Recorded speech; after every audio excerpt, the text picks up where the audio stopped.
শুরুতেই স্বাগত ডিবিসির নিয়মিত আয়োজন তালিকাতার সঙ্গে রয়েছি এজি মাহমুদ। দর্শক, পণ্য ডেলিভারিতে বিলম্ব এবং সেই সঙ্গে ক্যাশব্যাক অফারে দীর্ঘ সময় গ্রাহকের টাকা জমা রেখে সমালোচনার মুখে পড়েছে অনলাইন শপিং সাইট ইভ্যালি।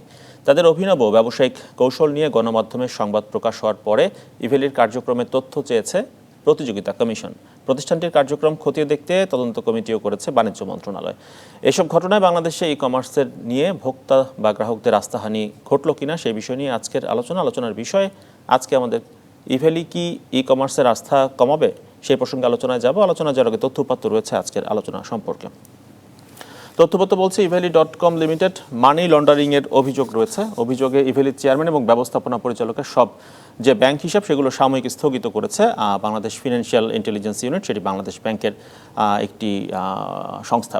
এবং তারপরে যে তথ্যটি রয়েছে সেটি হচ্ছে কয়েকটি ব্যাংক এবং আর্থিক প্রতিষ্ঠান কার্ডের মাধ্যমে ইভ্যালির পণ্য কেনার কার্যক্রম সাময়িকভাবে স্থগিত করেছে। বাংলাদেশ ব্যাংকের এই কার্যক্রমের পর কয়েকটি ব্যাংক এমন পদক্ষেপ নিয়েছে।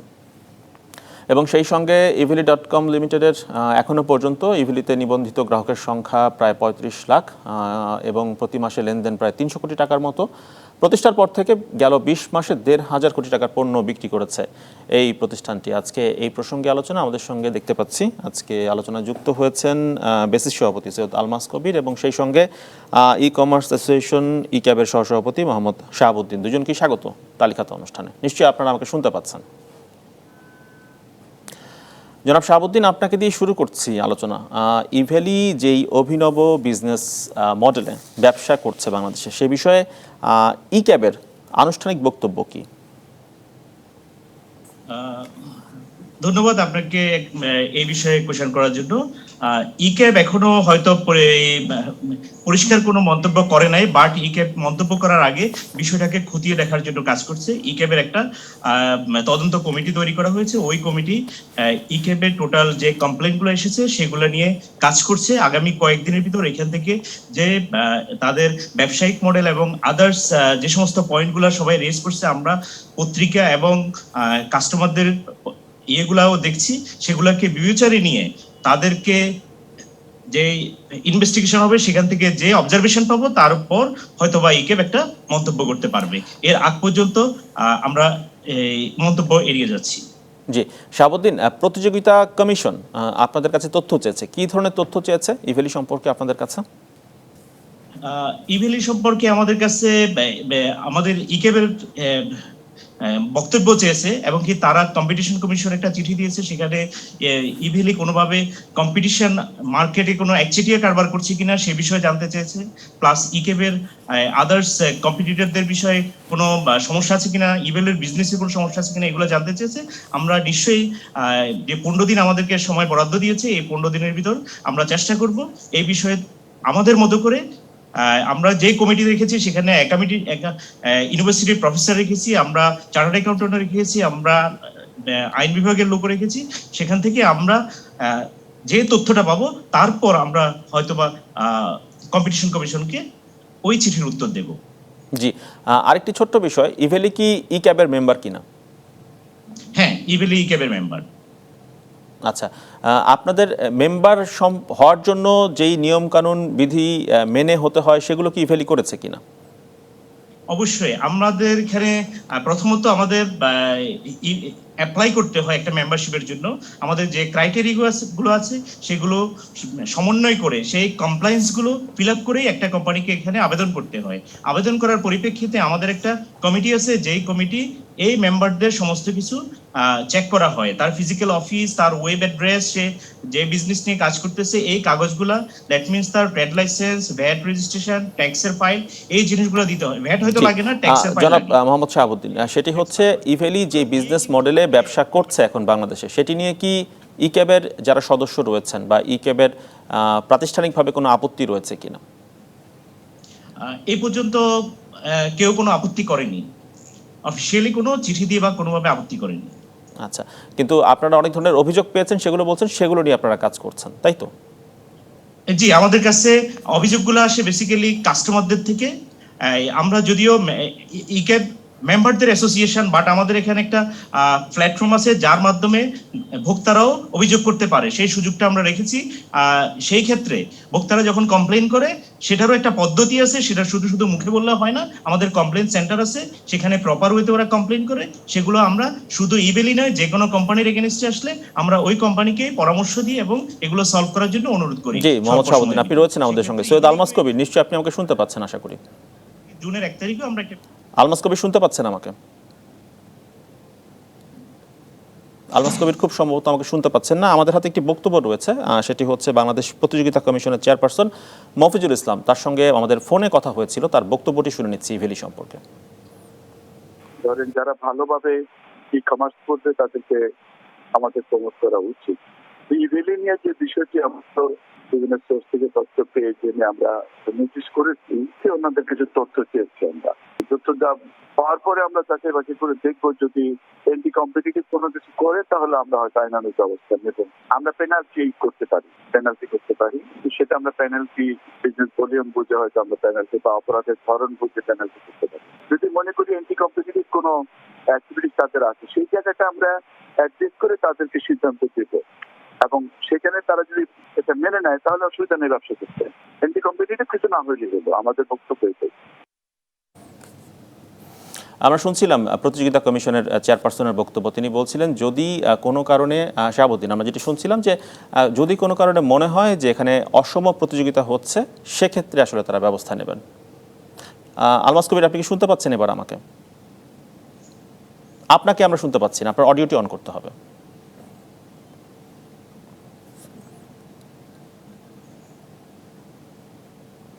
আলমাস কবির, এখনো শুনতে পাচ্ছি না। এখন শুনতে পাচ্ছেন? জি, পরিষ্কার শুনতে পাচ্ছি। আমরা শুনছিলাম প্রতিযোগিতা কমিশনের চেয়ারপারসনের বক্তব্য, আপনার মন্তব্যটি জানতে চাই। আমার কথা হচ্ছে যে যেখানে যদি কোনো রকমের মানে দুর্নীতি থেকে থাকে সেখানে তো অবশ্যই সেটা বন্ধ করতে হবে, এ নিয়ে কোনো সন্দেহ নেই। কিন্তু জিনিসটা যেহেতু এখন আন্ডার ইনভেস্টিগেশন আছে, এ নিয়ে আমি এখন সেভাবে মন্তব্য করতে চাচ্ছি না। তবে একটা জিনিস আমাদেরকে মনে রাখতে হবে যে আমাদের এই ইন্ডাস্ট্রির স্বার্থে, বিকজ বারবার আমরা বলে আসছি যে ই কমার্স ইন্ডাস্ট্রিটা কিন্তু এখনো তার শৈশবকাল পার করছে বাংলাদেশে। না, আলমাস কবির, যেটি জানতে চাচ্ছিলাম আপনার কাছ থেকে, মানে ইভেলি যেই বিজনেস মডেলে বাংলাদেশে ব্যবসা করছে, আপনার কাছে কি মনে হচ্ছে এতে করে অসম প্রতিযোগিতা তৈরি হচ্ছে? না, দেখেন, আমার মনে হয় যে ব্যবসার মডেল আমি যদি মানে প্রেডিটারি ব্যবসা সেরকম ভাবে না করি তাহলে কিন্তু ইটস ফাইন। এখানে ধরেন আমরা বিদেশে দেখেছি অ্যান্টি ট্রাস্ট মামলা দেখেছি মাইক্রোসফটের এগেনস্টে বা অনেকের, গুগলের এগেনস্টে, অনেকের এগেনস্টে। সেই ধরনের ব্যবসা কিন্তু ইভ্যালি এখনো করছে না।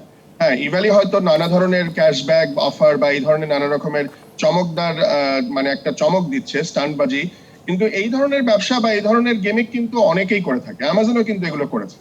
তো আমি বলবো না যে এখন পর্যন্ত যা হয়েছে সেখানে কোনো মানে আনএথিক্যাল কোনো কাজ তারা করেছে, বাট যে টাকা পয়সা বা তাদের যে বিজনেস মডেলটা, সেই বিজনেস মডেলটা নিয়ে কিন্তু অনেক প্রশ্ন থেকে যায়। সেই বিজনেস মডেলটা সত্যি সাস্টেনেবল কিনা এটা আসলে আমাদেরকে একটু খতিয়ে দেখতে হবে, এবং আমার মনে হয় এই কারণেই হয়তো আমাদের যে কেন্দ্রীয় ব্যাংক তারা এই ইনভেস্টিগেশনটা তারা শুরু করেছেন। কিন্তু আসল কথা আমি যেটা বারবার বলছি যে আমাদের মানে এসব যে ঘটনা ঘটলো আলমাস কবির, আমরা দেখলাম যে ইভেলির যিনি চেয়ারম্যান, তার ব্যাংক হিসাব সাময়িক জব্দ করা হয়েছে, যিনি ব্যবস্থাপনা পরিচালক, তার ব্যাংক হিসাব সাময়িক স্থগিত করা হয়েছে আসলে, এবং সেই সঙ্গে কয়েকটি ব্যাংক এখন ইভেলির সঙ্গে পণ্য কেনা বেচায় আসলে ট্রানজেকশন বন্ধ করে দিয়েছে। সেই সঙ্গে বাণিজ্য মন্ত্রণালয় তদন্ত কমিটি গঠন করেছে, প্রতিযোগিতা কমিশন তথ্য চেয়েছে। এই সব কিছু মিলিয়ে কি আপনার কাছে মনে হচ্ছে যে ই কমার্সের প্রতি যে আস্থা বাংলাদেশে মানুষের রয়েছে, সেটির প্রতি কোনো ধরনের কোনো প্রভাব পড়ছে এতে, এই ঘটনাগুলোতে? আমি বলবো যে এখনো বরং এটা বরং আরো একটু ভালোই হয়েছে, বিকজ বোঝা যাচ্ছে যে আমরা সবাই মানে এর মধ্যে মানে এটা নিয়ে আমরা সতর্ক, সরকার এ ব্যাপারে সতর্ক। আমি বলবো এটা কিন্তু একটা পজিটিভ মেসেজ যে কনজিউমারদের কাছে, যে কনজিউমারের কে কেউ যদি ঠকাতে চায় তাহলে কিন্তু অথরিটি আছে, কর্তৃপক্ষ আছে, তারা কিন্তু এটার জন্য লুক আফটার করবে। সো আমি বলবো এটা একটা পজিটিভ মেসেজ। তবে এখনই যদি আমরা বলি যে ইভ্যালি কোনো খারাপ কাজ করছে, এটা কিন্তু বলা উচিত হবে না, আমি এটা বারবার করে বলছি। এবং তবে একটা জিনিস যেটা সমস্যা, যেটা আমি মনে করছি যেটা হতে যাচ্ছে বা হচ্ছে অলরেডি, যে এই অ্যাকাউন্ট ফ্রিজ করে দেওয়ার ব্যাপারে যে অনেক যে শত শত মার্চেন্ট জড়িত আছে তাদের কিন্তু পেমেন্ট আটকে গেছে। সো এই ব্যাপারে আমি সরকারের কাছে অনুরোধ জানাবো যে ইনভেস্টিগেশনটা যাতে খুব তাড়াতাড়ি করে ডিসিশনটা নেওয়া হয়, এবং মানে প্রয়োজনে সেই আবার আনফ্রিজ করে দেওয়া হয়। না হলে যারা মার্চেন্টস আছে, যা ছোট ছোট যারা মার্চেন্টস আছে যারা ইভ্যালি থ্রুতে ব্যবসা করে, তারা কিন্তু পয়সা পাবে না, তাদের কিন্তু পয়সা আটকে যাবে।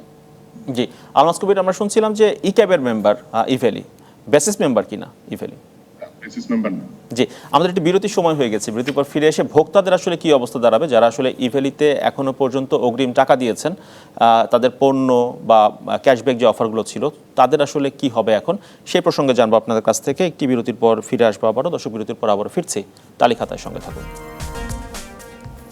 দর্শক, বিরতির পর আবারও ফিরে এলাম ডিবিসির নিয়মিত আয়োজন তালিখাতায়। আজকে আমরা আলাপ করছি ইভেলি কি ই কমার্সের আস্থা কমাবে সে প্রসঙ্গে। আমাদের সঙ্গে আজকে আলোচনায় রয়েছেন বেসিস সভাপতি সৈয়দ আলমাস কবির এবং ইক্যাবের সহসভাপতি মোহাম্মদ শাহাবুদ্দিন। আপনাদের সঙ্গে আলোচনায় ফিরবো, কিন্তু ইভেলি আসলে এই যেভাবে বিজনেস মডেলে ব্যবসা করছে তার আসলে আইনগত যে বিষয়টি, বাংলাদেশের আইন সেখানে কি বলছে সেই বিষয়ে একটি বক্তব্য রয়েছে আমাদের কাছে ব্যারিস্টার এ এম মাসুমে, সেটি শুনে নিচ্ছি।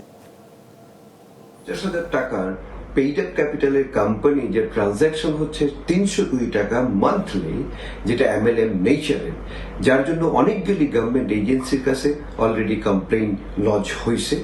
এখানে যেটা দেখা যাচ্ছে, আমাদের যে কনজিউমার প্রোটেকশন অ্যাক্ট 2009 এর সেকশন 45 এর ভায়োলেশন, যে অন টাইম যে প্রোডাক্টটা ডেলিভারি দেওয়া সেটা কিন্তু হচ্ছে না।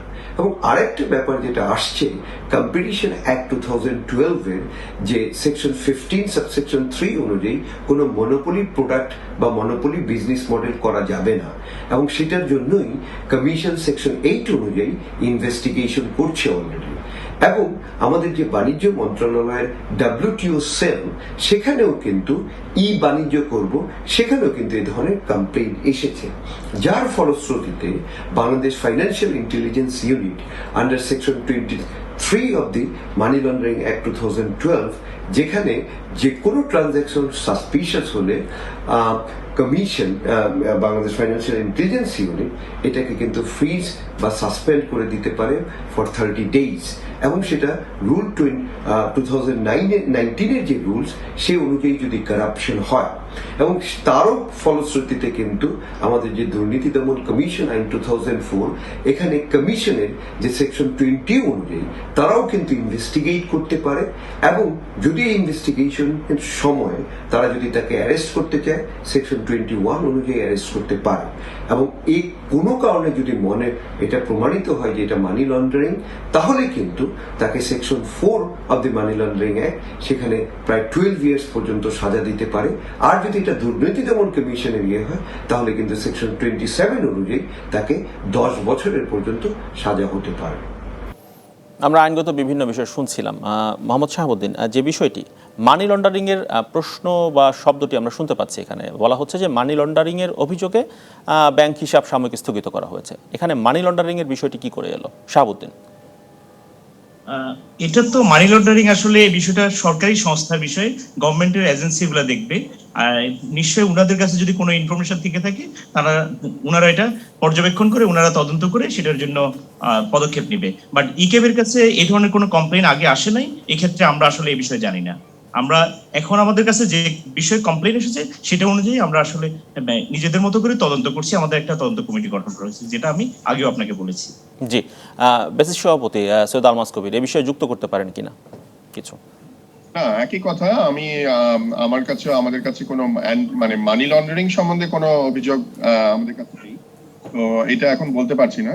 তবে আমাদের সাথেও ইভ্যালির কথা হচ্ছে, আমাদের যে স্ট্যান্ডিং কমিটি রয়েছে তাদের সেই স্ট্যান্ডিং কমিটির যে সভাপতি, তার সাথেও ইভ্যালির সাথে কথা হয়েছে। আমরা মানি লন্ডারিং নিয়ে এখন পর্যন্ত কিছু জানি না, তবে বিভিন্ন ধরনের যে ডিসস্যাটিসফ্যাকশন আছে, যে কনজিউমার ডিসস্যাটিসফ্যাকশন, সেগুলো নিয়ে অনেক কথা হয়েছে। কিন্তু সেখানের ব্যাপারেও আমি যেটা কনজিউমারদেরকে বলতে চাই, যে শুধু ইভ্যালি না, যে কোনো ই কমার্স ব্যবসায় আপনি যখন অনলাইনে কিছু জিনিস অর্ডার দেবেন, তখন কিন্তু টার্মস এন্ড কন্ডিশনস এবং ফাইন প্রিন্ট গুলো একটু ভালো করে পড়ে নিতে হবে। সেইটা যে কারণে আপনি যখন কোনো একটা জিনিস অ্যাকসেপ্ট করছেন টার্মস এন্ড কন্ডিশনস, তাহলে কিন্তু আপনি লিগালি সেখানে আবার একটা বাইন্ডিং চলে আসছে।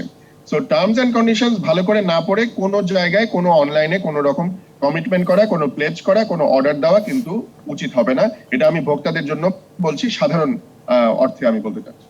জি, অবশ্যই। শাহাবুদ্দিন, এই বিষয়টি পরিষ্কার করবেন, যেসব গ্রাহক ইভেলি তো অগ্রিম টাকা নেয়, পণ্য দেওয়ার ক্ষেত্রে যেসব গ্রাহক অগ্রিম টাকা জমা দিয়েছেন পণ্য পাওয়ার জন্য, এখন যে সাম্প্রতিক অবস্থা সব মিলিয়ে ইভেলের যে কন্ডিশন, সেখানে এই সমস্ত ভোক্তা বা গ্রাহকদের পণ্য পাওয়া বা এই জমা দেওয়া টাকা নিয়ে কোনো আশঙ্কার জায়গা দেখেন কিনা? শাহাবুদ্দিন।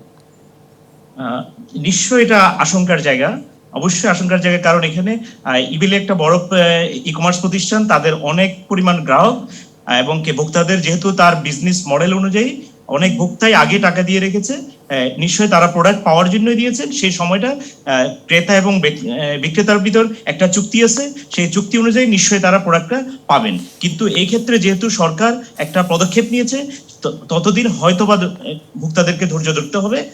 যদি সরকার এই ক্ষেত্রে কোনো তদন্ত করে কোনো সমস্যা না পায়, নিশ্চয়ই সরকার সহ তাদের অ্যাকাউন্ট ফ্রিজ করা থেকে ওপেন করে দিবে, তখন হয়তোবা এটা সমন্বয় হবে।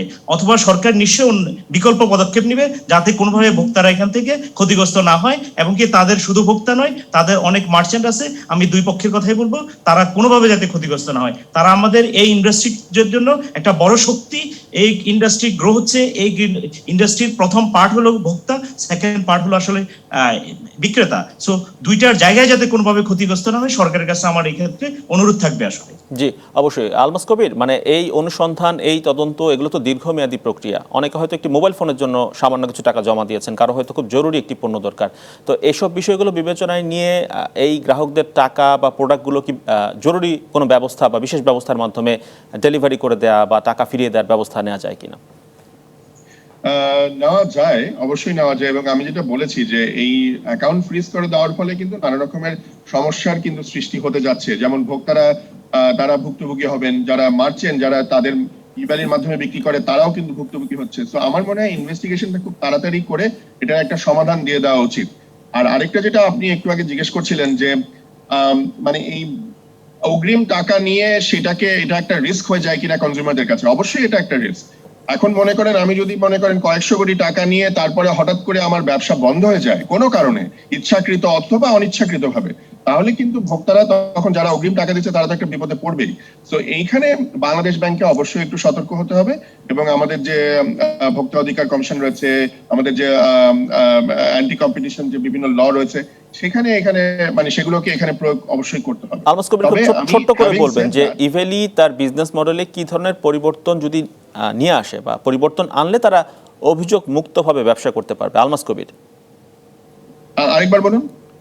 ইভেলি তার বিজনেস মডেলে যদি কোনো কি ধরনের পরিবর্তন নিয়ে আসলে এই যে অভিযোগগুলো রয়েছে সেগুলো থাকবে না বলে মনে করেন আপনি? আমার মনে হয় যে তাদের যে বিজনেস মডেলটা এটা একটু অন্যরকম, হয়তো এটা ইনোভেটিভ, কিন্তু এই ইনোভেটিভ বিজনেস মডেলটাতে আপনি যদি যে ওরা যে মনে করেন একটা সাইকেলে ব্যবসা করছে, যে হয়তো সেই সাইকেলটা হয়তো একটা 3 মাসের সাইকেল, এই 3 মাসের সাইকেলটাকে কমিয়ে হয়তো 2 মাস বা 1 মাসে যদি নিয়ে আসা যায়, তাহলে আমার মনে হয় এই রিস্কটা কিন্তু অনেক কমে যাবে। এবং এই সাইকেলটা শাহাবুদ্দিন কিছু যুক্ত করতে চান কিনা এই বিষয়ে? ইভেলের বিজনেস মডেলে কি ধরনের পরিবর্তন এলে সেটি অভিযোগ মুক্ত হবে বলে মনে করেন, বা হয়রানি কমবে, ভোক্তা অভিযোগ কমবে? জি শাহাবুদ্দিন, খুব সংক্ষেপে। শাহাবুদ্দিন, ইভেলি তার বিজনেস মডেলে কি ধরনের পরিবর্তন নিয়ে এলে অভিযোগ মুক্ত ভাবে তারা ব্যবসা করতে পারবেন বলে আপনি মনে করেন?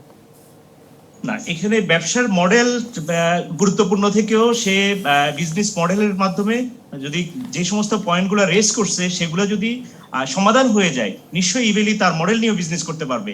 আমি কারো বিজনেস মডেল ইনোভেশনে হাত না দিয়ে, যদি ওটা সঠিক পন্থায় সঠিকভাবে দেশের নিয়ম কানুন মেনে আমাদের শেষ করতে হচ্ছে, একেবারেই সময় শেষ। মোহাম্মদ শাহাবুদ্দিন এবং সৈয়দ আলমাস কবির দুজনকে অসংখ্য ধন্যবাদ আজকে তালিকাতায় সময় দেওয়ার জন্য। দর্শক, এই ছিল ডিবিসির নিয়মিত আয়োজন আজকের তালিকাতায়। সঙ্গে থাকুন 24 ঘন্টা।